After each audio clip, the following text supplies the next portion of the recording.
这一段期间，因为有各位，我们做出成绩，各位一定感觉到，在外界，在人民群众里，都是肯定我们，甚至于专栏的作家，各方面的评论员都讲，这几十年来，我们这一个阶段的官员，亚楼无风，被人民肯定。我想各位都感受得到，希望我们能够继续努力，为国家做事，继续为自己留下最美好的成绩。我深深地感觉得到，毕生最大的荣幸就是能与各位共事。我非常的谢谢大家，鞠躬尽瘁，谢谢你。在这个时候，大家要向银行贷款，拜托大家，银行的董事长、总经理绝对不可以雨天说伞，并且中央银行已经降息，各银行也要跟着降息，同时不要收手续费、业务处理费，并且旧贷要延长，新贷要赶快放。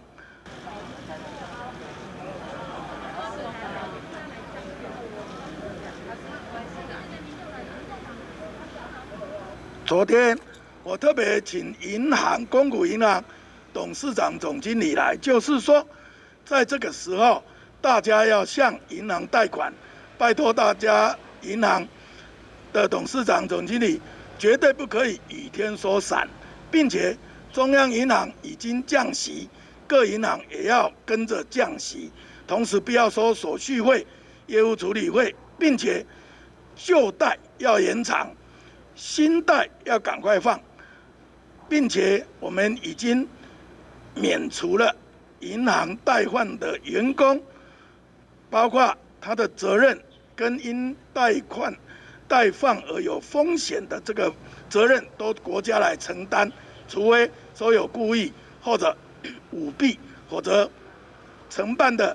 行员不必有心理负担。我们就是希望每一家银行，在这种困难的时候，大家共同知道受困者现在就等着有钱可以运转，政府用尽全力，希望银行也多多体会。